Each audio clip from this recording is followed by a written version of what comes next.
Welcome to the Landlord Zone podcast. My name is Nigel Lewis. I'm head of content at Landlord Zone. I'm joined today by Paul Champlina, who is the founder of Landlord Action. This podcast is all about exploring the major issues that are shaping the property industry and in particular the private rental sector.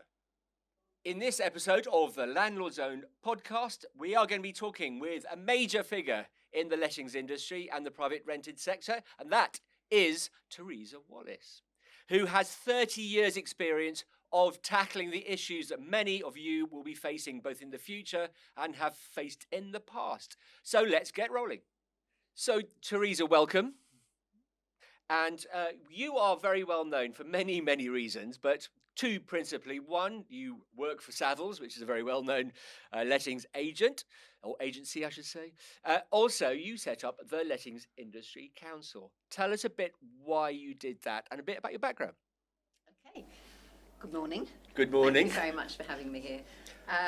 So I started back in the last century in lettings, back in the very early 90s.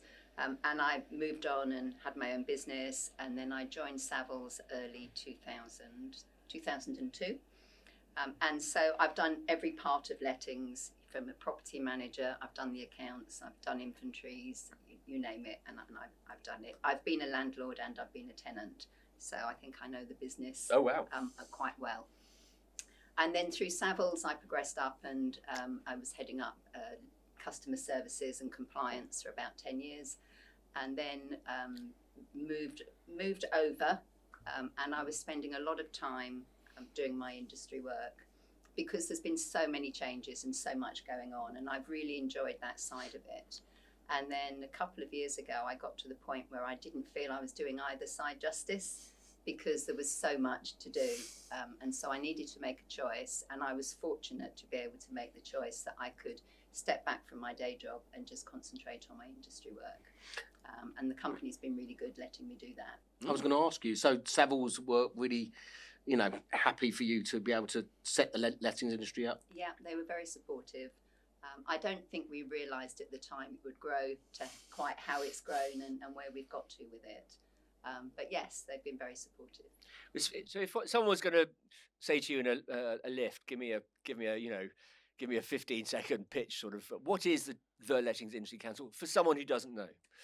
Okay, it's a group of stakeholders from all corners of the industry. So you've got the professional bodies who govern us. You've got landlord associations, agents large and small, one-man bands to large corporates. You've got the ombudsman schemes, the deposit schemes. And we're there, aren't we? You are, absolutely. But then we've also got government departments and the civil servants, and you've got the Ministry for Housing, Communities and Local Government, and the civil servants there. They are the people that are researching and are advising the government and the housing minister, and that's where all of these changes are coming from. And but that's a bit like a revolving door, isn't it? It is rather. Has been for the last 20 years. We're hoping Mr. Yes. Pennycook sticks around for a bit longer. We're hoping, and I gather that that is his intention. Yeah. So then we've moved on, and I think everybody in the industry council wants to see that the industry improve. We all want to see standards raised. We want to see minimum standards, but it's also, with all the legislation coming forward, it's the unintended consequences. If you don't work in this industry, you don't understand the knock-on effect that even some small changes can make. And I think that's what the Industry Council is doing. It's given me the opportunity to be invited into meetings with those civil servants, with the Housing Minister, and to be able to speak about how it works on the ground and in practice. Yeah, I mean, I know firsthand because we go back years, don't we, Theresa? From when you were in Property Mark, I came and did a talk in Kent. Many. I can't remember what year that was. It feels like donkey's years ago. But I know the work that you've done, especially when I was involved and we commissioned that report Beyond Section 21, which we did in 2017, 2018. Before.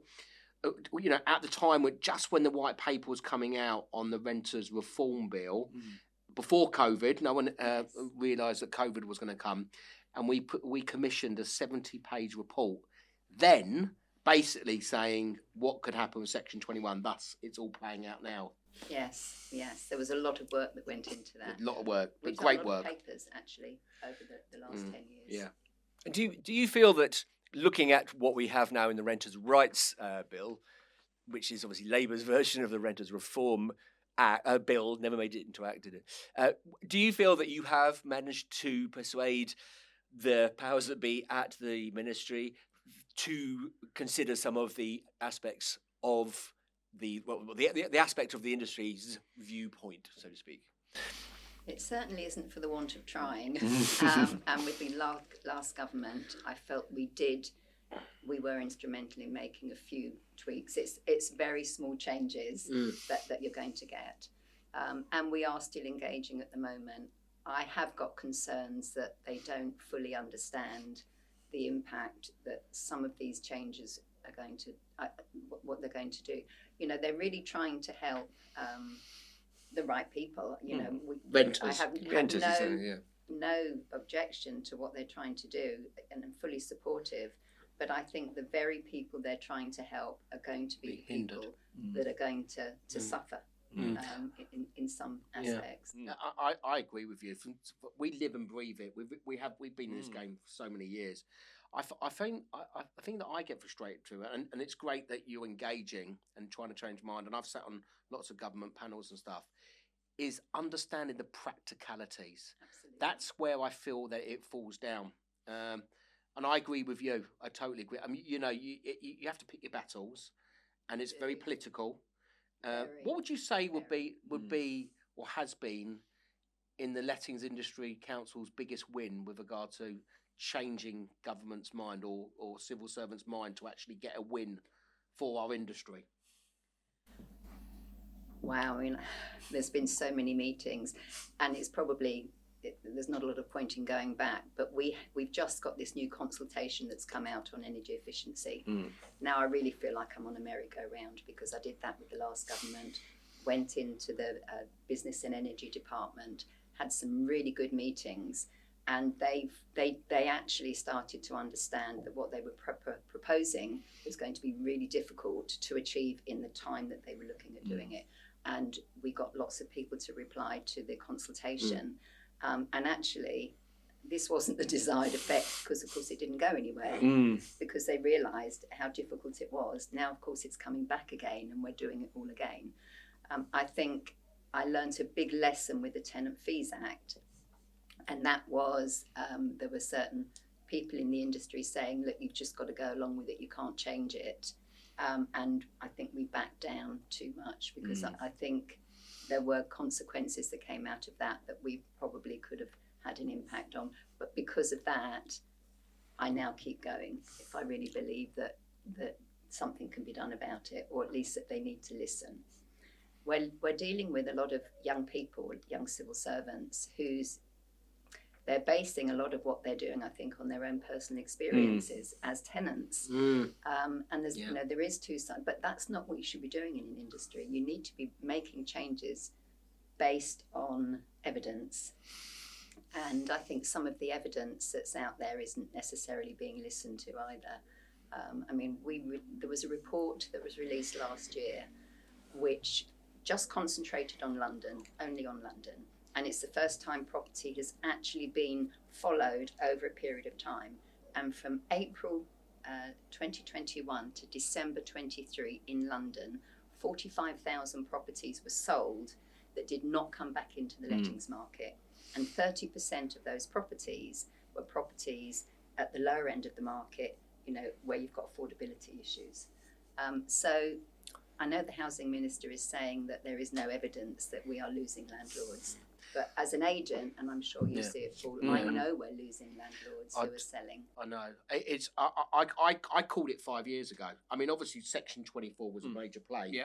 And then obviously had the interest rates. But obviously, from running landlord action for all these years and doing 4,000 or 5,000 instructions a year, I felt so strongly about it. I went to my local MP. I said, we're going to have a rental stock. I was calling it years ago. And of course, I see the evidence, because we get the instructions. The last year, 18 months, people are whacking in Section 21s. They need vacant possession they want to sell. Where predominantly before that, it was rent arrears, antisocial behaviour, or want to be rehoused by the council. And of course, you've got now what, on average, is it 16 or 21 applicants, one property? I think it's 18. I remember in 2022, I was doing some training for Winkworths and had a whole room of agents. And one guy from Clapham said he had 105 applicants looking for one property. Wow. It's tough being a renter, isn't it? It is, and those landlords aren't selling to other landlords, which is something else that I think the government think is happening. So I think it's okay. Well, so Labour almost go, well, that's great because but there's unintended consequences, as you would call it earlier, isn't it? Yeah. They'll end up with fewer rental proproperties. Well, that's our problem. We don't have enough stock. We need more social housing. Obviously, that is the long-term solution. If there was one aspect or maybe more aspect of the Renters' Rights Bill that you have most concerns about, or that you've been looking at the greatest for that reason, obviously Paul mentioned Section 21, but what would you identify as the big thing? There isn't just one. I know. Well, yeah, or more, yeah. I think one of the things, and I know we're not going to get this, but one of the things I'd like to see is balance. Because tenants are going to be able to serve 2 months' notice to be able to end a tenancy. And, if they're in a property that really isn't fit for purpose, that's fine. But on the other side of the coin, if you have got tenants who move in who never pay a penny more, they've got no intention of paying any more rent, Paul, you deal with them. And I think in those situations, and where you've got fraudulent tenants who have either they've got the tenancy fraudulently, but they are also using the tenancy for fraudulent purposes. I think landlords should have a fast track access to be able to get possession very quickly. And that just doesn't happen. And look, we talk about it all the time when we're involved in a company called Title Guardian that spots subletting. The new norm, and I say this all the time, and I've said this on TV, the new norm will be in the new world, because of the courts and the bailiff delays, the new norm will be landlords will have 1 year rent arrears. That's going to be the norm. Like it or lump it, that's going to be the norm. And I get that. And of course, we were going to have housing courts and the court shortages and stuff like that. It is a worry. Bearing in mind, Section 8 now is going to be 28 days and 3 months. And don't forget, some landlords will procrastinate, and it might, before the server notice, it's 4, 5, 6 months.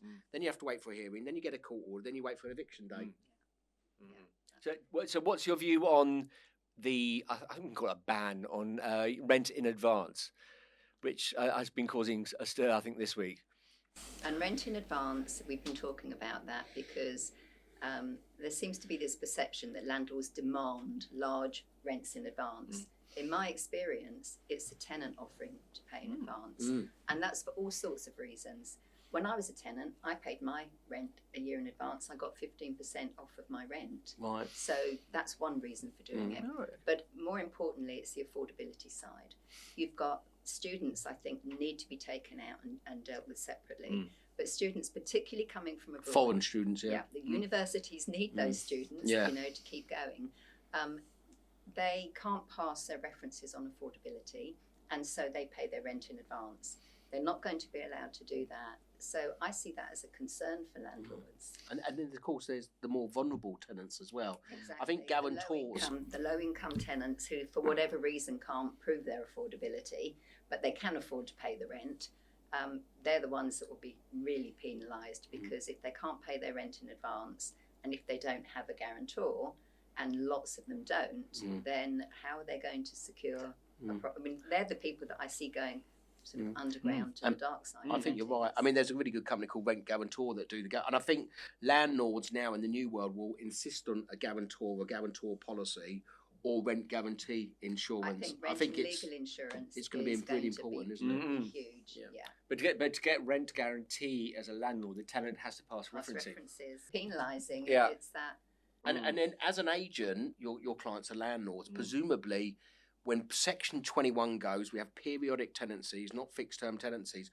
Just like what we said in that working paper beyond Section 21 6 years ago, landlords are going to be much more stringent on referencing, aren't they?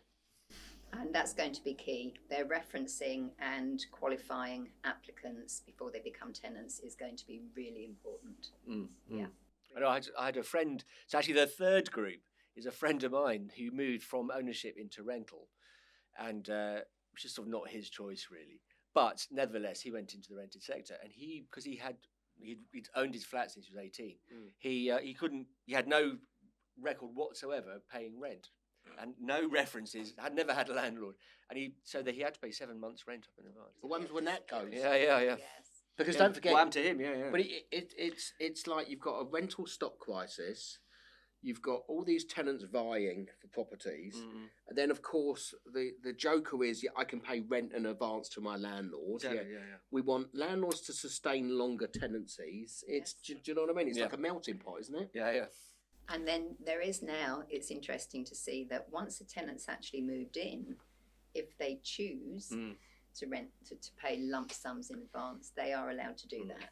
So once they've moved in. Once they've moved in. Right, in. that's an important so point. From a landlord's perspective, that's great. But you can't ask for it. Right. But you'll get some students, for example, who want to pay their rent in advance because they might end up spending it if they're receiving it on a monthly basis. It suits them to get my rent paid. I don't need to worry about that. Yeah. I know how much I got for beer and managing their finances. Yeah. Wow. Okay. So, but do you get a feeling that if all of this goes through, and there's obviously there'll be maybe some amendments and negotiation before March, I think, when we're expecting it to go live. Is that from April, maybe?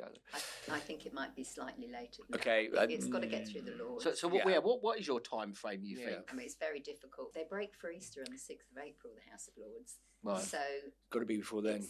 I'm not sure it will get through before then because of the amendments and the discussions. And how many amendments are there, do you think? There's been quite a few that have been tabled. Lord Best has tabled quite a few, as has, I think, Lord Truscott. There are quite a few on various aspects of the bill. So if it doesn't get back to the Commons before the 6th of April, then it's after the spring recess. Right, 27. So I think it will be back very soon after Easter, if not before. Then ping pong. But of course, the government have got such a large majority, they could just say whitewash it. Yeah, we're doing it. But let's hope, that there will be. There are stakeholder meetings starting next week with a small group from the industry, with the civil servants. They've met with landlords. They've met with local authorities. They're now meeting with other stakeholders to talk about implementing the bill and the unintended consequences and the things that we're seeing that need some tweaking and need looking at. So I think that's a real positive. I think that would be really helpful. Do you get a feeling that in some areas it might already be the case, but do you get a feeling that in many or some areas of the bill there will be a grace period? So yes, there will be. The housing minister has said that the 2 months that they mentioned at one stage completely sort of blew the industry because not very long. We can't. Too short. We cannot change all of our processes and our workflows and our communications and then write and deliver training in 2 months. Yeah. But what I think could happen is on day one, Section 21 will go. Yeah, I think There'll be no grace period. But I think, we might get 3 months. What about periodic tenancies and the abolishment of fixed terms? Will that go in line with the banning of Section 21? So I'm not sure. Right. I just think Section 21. Yeah, that's the headline. But of course, if Section 21s go, then you have to bring periodics in. Yeah. It means periodics, doesn't it? Yeah. By default. And even if you've signed a fixed term, 3 months later it won't be a fixed term. So can I just ask you a question? Because I get asked this by letting and landlords. Hypothetically, and we haven't got a crystal ball, but we know roughly where it's going. Landlord gives 2-year tenancy today, right? Yeah. You have the ban coming in. You have the transitional period. Let's say hypothetically it comes in 1st of October. 1st of October. It's 1st of April, 1st of October comes in. Then that fixed term automatically will go into a periodic tenancy. Yeah, that's what I thought. It's all happening on day one. There's no there's no time allowed for the current fixed terms. Yeah. Which of course for tenants in fixed terms who wanted a fixed term for 2 or 3 years. Yeah, security. Yeah. But they will have security of 12 months from the start date of their tenancy, whenever that started. The landlord won't be able to get a possession order until. I've got one question before Nigel asks another question. The grounds for Section 8, I've looked at them. I wasn't involved in consultation. I don't think they're strong enough. That's my personal view. What's your view on that? I think the two grounds that will be used the most will be ground 1 and 1A. And I think 1 is for if a landlord wants to move into the property or a close family member, and 1A is if they want to sell it. Which is going to be a 4-month notice. Yeah, but not within that first 12 months. 8 months would be the earliest that. So does the clock start again after the year? So you, in effect, it's 16, or can you give notice before the end of the 12? You can give notice at 8 months, right? So that your possession is at 12 months. However, you've then got this lockout period from that 12 months. It is 16 months for letting. So from month 8, when your notice kicks in, if you then want to re-let it, you can't do it for 16 months. For sales, it's 12 months from the possession. The 4 months. The big worry I have is antisocial behaviour. We've talked about this many times before, because obviously Section 21 has always been that backup, because of course trying to gain evidence at the moment you have to go underground. To give evidence. People are scared to give evidence. That really worries me. I think there's been no change in that. I don't know what your view is on antisocial behaviour ground. Well, there is a new ground, isn't there? And it does say that you don't have to wait. However, a judge can't do anything for 14 days. What remains to be seen is how quickly will that get into court. Yeah, of course. That it's all down to the courts, isn't it? Which is a nightmare at the moment. Yeah. So it has been said that the bit of the legislation or draft legislation that you're keenest on is I think it's called a landlord database. I think it might be called something technically different, but let's call it a landlord database or landlord property database. I think would be more accurate. Why do you think that is a good idea, or do you think that's a good idea? I think it's a huge opportunity that can make a massive difference, where we could actually really improve and get minimum standards in all rental properties. My concern is that it will just end up being a landlord register. They've now called it the PRS database, I think. And I think when it's first launched, it will just be a register. Yeah. But they are going to add on gas and electrical certificates and EPCs and other information. And it's an opportunity that there's so many different registers and things that seem to be going across all different parts, the high buildings, there's all sorts. But everything's being done in silos. There's nothing bringing it all together. But you can't have a big bang on it, though, because you know what government's like when it comes to tech. It's going to take ages, isn't it? It's going to take ages. But if they build it with the end in sight, rather than building a register and then doing add-ons, and it's an opportunity I think we need to digitise gas and electrical certificates. Yep, definitely. We need central registers. There's no registers for those, which is crazy. Yeah, crazy. And then it's very easy for landlords, because that information can just all be pulled in. Like when you go on to tax your car, it tells you if you've got your MOT, it tells you if you've got your insurance. It's the same principle. Database should be built on the same principle. Which is what the logbook operators are all keen on. Yes. You've been fighting a long time for that, haven't you? I have. Well done. So we're there. Thank you. Well, there you go. We were asking about a win earlier. You can That's say the that. win. That was the win. No, That's the win. It's perseverance, and you do really persevere, Theresa. I think one of the wins, actually, you asked about the Lettings Industry Council. When we had our first meeting, it was because of the Tenant Fee Act. We got a few people together because I felt it was a lone voice and nobody was listening. And we got a few people in the industry around the table, and the biggest surprise, one surprise was everybody turned up so easily. I think I came to that or the second hearing. Yeah, it was. I can't believe it was that long ago. But the biggest surprise was that was the first time that the 3 industry bodies, who were, our industry professional bodies, had ever sat around a table together. That's mental. That was a big surprise. I mean, it really has brought the industry together. You've definitely done that. That's made a big difference, I think. And I must say, fair play to Savills. They've really got behind it and really given you support. They have. And without their support, we wouldn't, you wouldn't have been here. So well done. No. So the last question to you is a more general one, but answer how you feel. But if there was one thing, if you had a magic wand of change, if you were the Merlin of the lettings industry, what would be one thing that you would change? The court system. I'll back you on that. The court system for both sides. Yeah. But I think so. A dedicated housing court would be amazing. But certainly the resource, so that they've got the staff and they've got the money and they've got the bailiffs if needed, to be able to deal with cases much quicker. Amazing. Yeah. I mean, there is at the moment in England and Wales there's only 333 bailiffs. Wow. thus that lies the problem. And there's mortgage repossession hearings going through the roof. So yeah, I agree. I'd second that, obviously. On that, we shall say thank you very much indeed to you, Theresa Wallace. Thank you very much. Thank you so much for coming in. So we say thank you to Theresa Wallace. That was an amazing chat with her. I also say thank you to Paul Champlina. I am and have been and remain Nigel Lewis, Head of Content at Landlord Zone. And please, if you've got a second, go to the Total Property Knowledge Centre to go and find out more about these subjects and others that we have discussed today. And also visit Landlord Zone.